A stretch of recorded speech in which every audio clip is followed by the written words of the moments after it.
Hello everyone. आज के video में हम जानेंगे किसी केमिकल रिएक्शन को बैलेंस कैसे करते हैं और बैलेंसिंग ऑफ केमिकल रिएक्शन का मतलब क्या होता है। मतलब number of atoms each element equal on both side of the equation. किसी केमिकल जो इक्वेशन है उसके दोनों साइड, रिएक्टेंट की साइड और प्रोडक्ट की side, equal number of atoms हों किसी सेम एलिमेंट के। एक ही एलिमेंट के दोनों तरफ एरो के दोनों साइड, रिएक्टेंट की साइड और प्रोडक्ट की side same number of atoms हों, तब कोई भी केमिकल रिएक्शन क्या होगी, बैलेंस केमिकल इक्वेशन होगी। और केमिकल इक्वेशन को बैलेंस करने के जनरली 4 मेथड है हमारे पास: हीट एंड ट्रायल मेथड और ट्रायल एंड एरर मेथड, जो कि एक ऐसे हीट और ट्रायल मेथड जैसे तुक्का मारते हैं ऐसे, और second partial equation method, and third oxidation number method, fourth electron ion method. Guys, जो थर्ड और फोर्थ है इलेक्ट्रॉन आयन मेथड और ऑक्सीडेशन नंबर मेथड, वो हम रेडॉक्स रिएक्शन में पढ़ते हैं। जब रेडॉक्स रिएक्शन का चैप्टर हम स्टार्ट करेंगे तब ये दोनों मेथड हम कंप्लीटली वहाँ पढ़ते हैं अच्छे से। और अब हम डिस्कस करने वाले हैं हीट और ट्रायल मेथड और पार्शियल इक्वेशन मेथड। दो मेथड की हेल्प से हम कैसे इक्वेशन को बैलेंस करते हैं, वो दोनों मेथड करने वाले हैं। तो सबसे पहले है हीट और ट्रायल मेथड। हीट और ट्रायल मेथड जो सिंपल मेथड है किसी भी केमिकल इक्वेशन को बैलेंस करने का, और उसको क्या बोलते हैं, ट्रायल एंड एरर मेथड भी बोलते हैं। बहुत सारी केमिकल रिएक्शंस हैं, आप इस मेथड की हेल्प से बैलेंस कर सकते हो। No definite rule for balancing an equation, सिर्फ और सिर्फ एक थंब रूल होता है, ये कोई भी फिक्स रूल नहीं होता है हीट और ट्रायल मेथड के लिए। और उसके बाद जो स्टेप दिए गए हैं वो देख लेते हैं कैसे केमिकल इक्वेशन को बैलेंस करते हैं। सबसे पहले wrote down the correct formula of the reactant and product with plus sign in in between with an arrow pointing from reactant to product. सबसे पहले क्या लिखते हैं, जो भी कंपाउंड हमारे पास केमिकली रिएक्ट करवाए गए हैं, जो रिएक्टेंट हैं और जो फॉर्मेशन करने के बाद जो मतलब प्रोडक्ट बने हैं हमारे फॉर्मेशन के बाद, तो उनको सबसे पहले करेक्ट फार्मूला लिख लेते हैं उनका। और ज्यादा रिएक्टेंट हैं तो उनके बीच में प्लस का साइन करते हैं एरो से लेफ्ट साइड, और ज्यादा प्रोडक्ट होंगे एरो से राइट साइड में उनको ऐड करते चलेंगे। तो सबसे पहले जो भी एलिमेंट है या कंपाउंड है उसका फार्मूला लिख लीजिए। सेकेंड स्टेप है select the biggest formula from the skeleton equation. जो स्केलेटन इक्वेशन आपने लिखी है उसका सबसे बड़ा फार्मूला उसके अंदर आप सिलेक्ट कर लीजिए, and equalise the number of atoms of each constituent elements both side of the chemical equation by stable multiplication. आप दोनों साइड जो बड़ा फार्मूला आपने सेलेक्ट किया है उसके नंबर ऑफ एटम्स आप रिएक्टेंट और प्रोडक्ट दोनों साइड इक्वल कर लीजिए, या आपको कुछ कोफिशिएंट मल्टीप्लिकेशन की जरूरत पड़े। और उसके बाद balance the atoms of that element which occur at the minimum number of place on both side of chemical equation first। सबसे पहले आप केमिकल इक्वेशन के अंदर उन एलिमेंट को आप बैलेंस करिए जो कम नंबर में है। सबसे कम जो लिए गए हैं एलिमेंट्स, जिसके एटम कम लिए गए हैं, आप सबसे पहले उनको बैलेंस करना। और atoms which occurs at maximum number of place are balance, जो ज्यादा बार रिपीट हुए हैं जो एटम्स, उनको लास्ट में बैलेंस करते हैं हम। और उसके बाद जो थर्ड स्टेप है, व्हेन एन एलिमेंट्री गैस डायाटोमिक, जैसे कि कोई एलिमेंट्री गैस है, हाइड्रोजन गैस डायाटोमिक होती है, नाइट्रोजन गैस या O2 गैस कोई अपनी एलिमेंटल फॉर्म में है, H2 गैस जो हाइड्रोजन एलिमेंट की फॉर्म में है, जैसे हाइड्रोजन, ऑक्सीजन, क्लोरीन और nitrogen appear as a reactant और प्रोडक्ट। अगर ये किसी में रिएक्टेंट है या फिर प्रोडक्ट है तो equation is balanced more easily. आप उस इक्वेशन को अच्छे से बैलेंस कर सकते हो आसानी से by keeping the elementary gas in the atomic state. आप क्या करोगे, उनको एटॉमिक स्टेट में कन्वर्ट कर लोगे। जैसे हाइड्रोजन को आप 2H लिखोगे, उसको एटॉमिक स्टेट में कन्वर्ट कर लीजिए। तो balance atomic equation is that made molecular by multiplying the whole equation by 2। उसके बाद मतलब H2 को आपने क्या लिखा, 2 हाइड्रोजन, N2 को क्या लिखोगे, 2 नाइट्रोजन, और उसके बाद रिएक्शन आप बैलेंस कर सकते हो। जैसे उस फिर है while balancing the chemical equation, जब आप केमिकल इक्वेशन को बैलेंस करते हैं, chemical formula of any compound reactant or product must not be changed for sake of convenience। जो जब भी आप केमिकल इक्वेशन को बैलेंस करते हो तो किसी भी कंपाउंड का जो केमिकल फार्मूला है वो आप ऐसे चेंज नहीं कर सकते हो। Must not be change for कि आप ऐसे नहीं कर सकते हो अपने खुद की आप सुविधा देखो या आसानी देखो उसके लिए चेंज करें, ऐसा नहीं होगा। It is further important to note that an integer placed in front of a chemical formula multiplies every atom of that formula by that integer। अगर किसी कंपाउंड के आगे जो कोफिशिएंट दिया गया है कोई भी, जैसे 2 इंटीजर दिया गया है, इसका मतलब इस फार्मूला के अंदर जितने भी एलिमेंट या एटम्स होंगे ये 2 उन सब के साथ लगेगा। यहाँ पे 2 नाइट्रोजन एटम्स होंगे और 2 हाइड्रोजन के साथ भी लगेगा, H3 के साथ। टोटल हाइड्रोजन कितने हो गए, 6 हाइड्रोजन एटम्स। 3 H2O का मतलब 6 हाइड्रोजन एंड 3 ऑक्सीजन।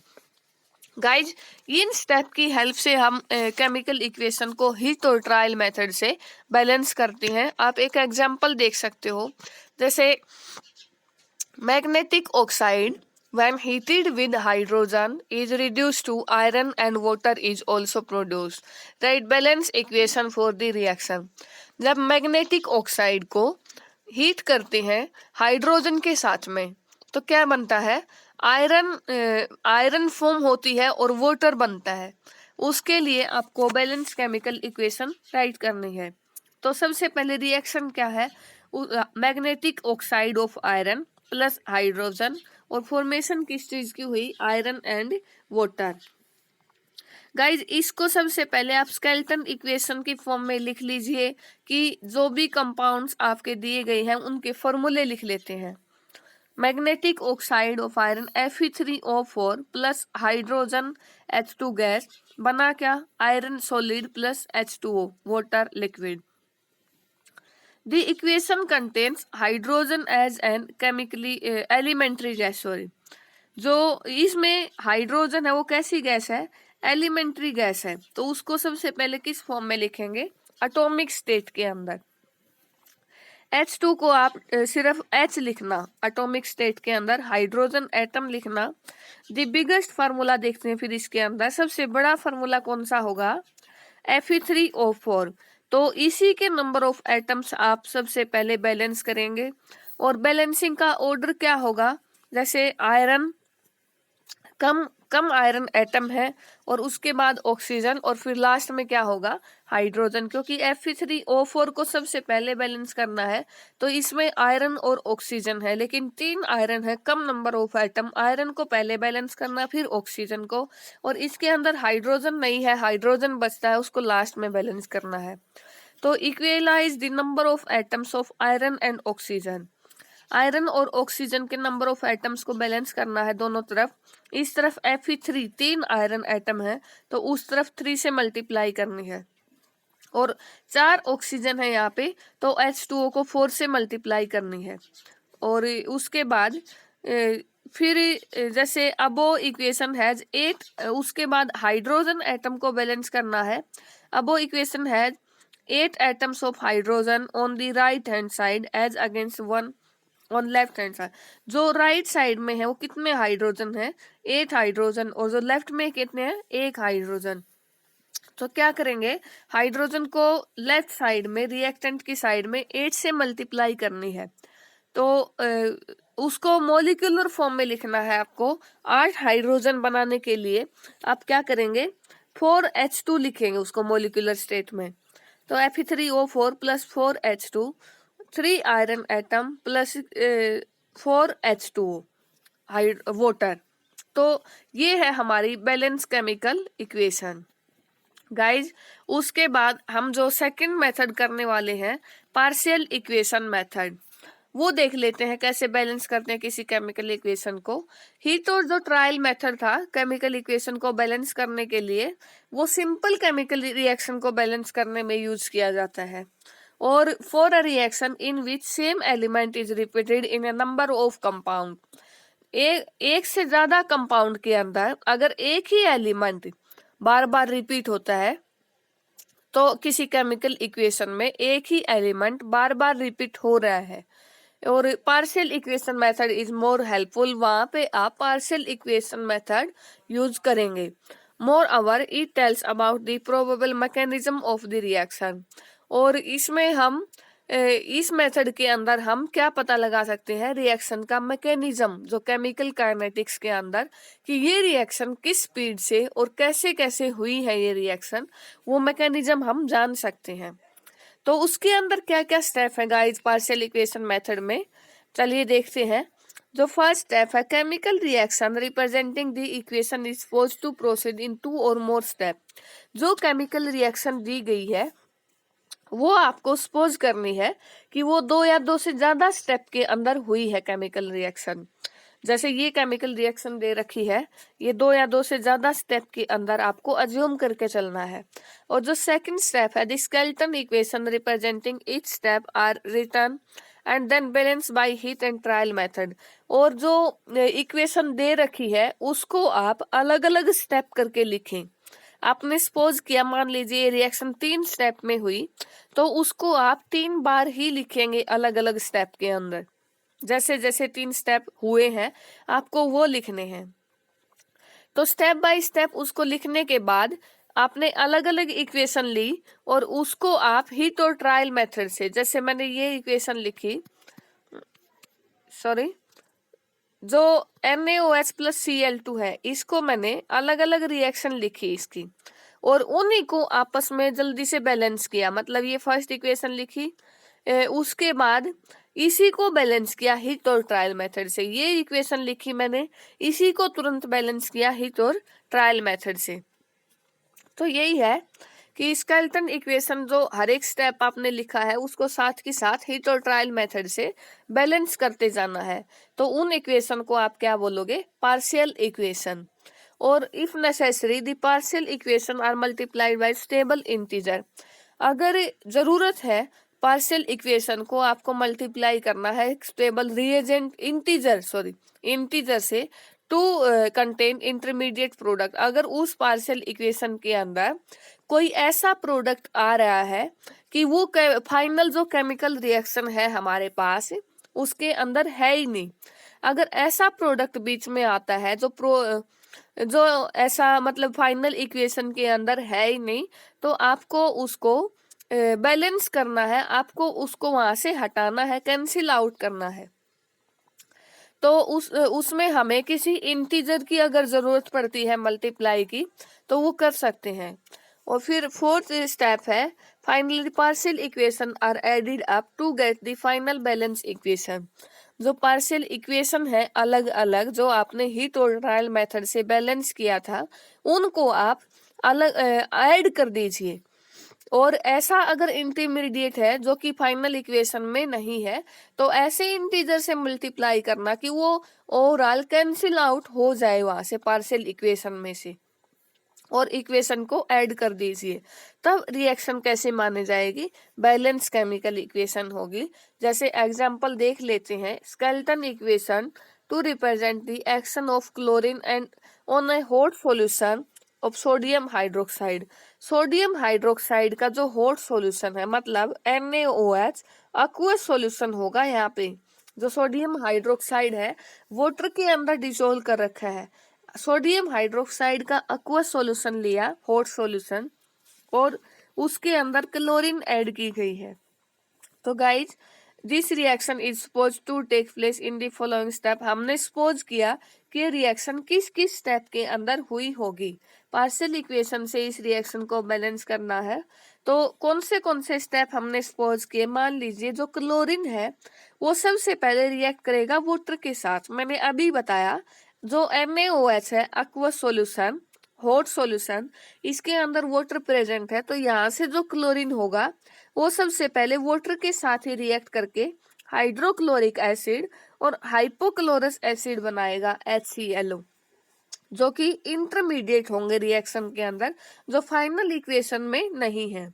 और फिर उसके बाद जो सोडियम हाइड्रोक्साइड है वो एसिड के साथ मिलके न्यूट्रलाइज हो जाएगा और साल्ट की फॉर्मेशन करेगा। जैसे जो सोडियम हाइड्रोक्लोरिक एसिड और सोडियम हाइड्रोक्साइड आपस में दोनों कंबाइन होकर एक सोल्ट और वाटर की फॉर्मेशन करेंगे NaCl प्लस H2O। फिर गाइज जो सोडियम हाइड्रोक्साइड है वो हाइपोक्लोरस एसिड के साथ, जो दो प्रोडक्ट हमारे बने हाइड्रोक्लोरिक एसिड और हाइपोक्लोरस एसिड, सोडियम हाइड्रोक्साइड एक बार हाइड्रोक्लोरिक एसिड के साथ कंबाइन हुआ और second time sodium hydroxide hypochlorous acid के साथ कंबाइन होकर NaClO प्लस वाटर की फॉर्मेशन होगी, सोडियम हाइपोक्लोराइड और वाटर।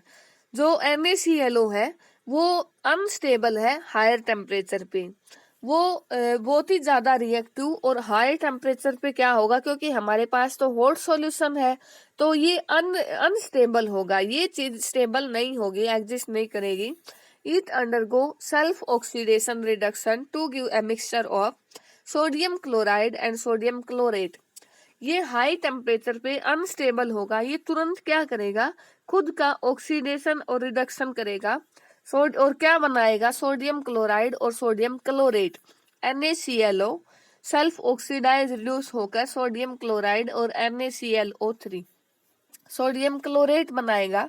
फिर to cancel the intermediate product, अब आप जो उस इंटरमीडिएट प्रोडक्ट को कैंसिल आउट करो जो फाइनल इक्वेशन में नहीं है, मल्टीप्लाई कर सकते हैं। आप कैसे उसको मतलब वहां से हटाओगे, फाइनल इक्वेशन के अंदर हमारा NaClO3 है, सोडियम हाइड्रोक्साइड क्लोरीन NaClO3। तो गाइज बचा क्या हमारे पास, NaClO सोडियम हाइपोक्लोरस एसिड बचा जो फाइनल इक्वेशन में नहीं है। और फिर हाइड्रोक्लोरिक एसिड और हाइपोक्लोरस एसिड ये दोनों इंटरमीडिएट फाइनल इक्वेशन में नहीं है, तो आपको ऐसे इंटीजर से मल्टीप्लाई करनी है कि ये दोनों यहाँ से हट जाए, कैंसिल आउट हो जाए। रिएक्टेंट की साइड जितने होंगे उतने ही प्रोडक्ट की साइड होंगे, तो आपस में कैंसिल आउट हो जाए। इस इक्वेशन के अंदर NaClO कितना है गाइज, NaClO कितना होगा, सोडियम हाइपोक्लोरस 3 मॉलिक्यूल्स है इसके, 3 मोल। और इस जो फर्स्टली इक्वेशन ली थी हमने NaClO यहाँ पे कितना है 1 और उसमें कितना था 3। तो गाइज ऐसे करना है कि जो ये है फर्स्ट सेकंड और थर्ड इक्वेशन, हर एक को किससे multiply the partial equation 1 2 3 by 3, हर एक को 3 से मल्टीप्लाई करके आपस में ऐड कर देना है। 1 2 3 4 इक्वेशन को 3 से मल्टीप्लाई करके क्या करना है, ऐड कर देना है। और फिर क्या होगा, 3 क्लोरीन प्लस 6 NaOH जो फर्स्ट इक्वेशन है,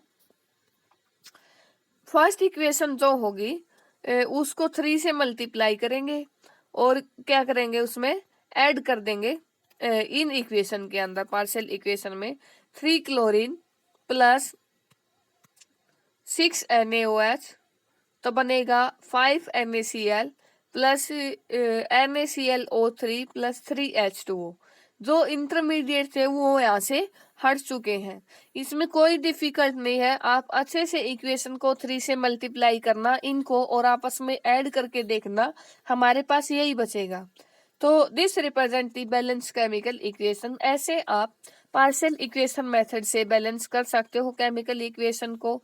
और जो 2 स्टेप है ऑक्सीडेशन रिडक्शन मेथड और जो एक इलेक्ट्रॉन आयन मेथड, वो हम रेडॉक्स रिएक्शन के अंदर करने वाले हैं। और गाइज जो नेक्स्ट सैंपल प्रॉब्लम है वो आप यहाँ से ट्राई करना कि ये आप कर सकें आसानी से। तो ये था हमारा आज का टॉपिक। आई होप आपको ये वीडियो पसंद आई होगी। So please like share and subscribe. Thank you guys.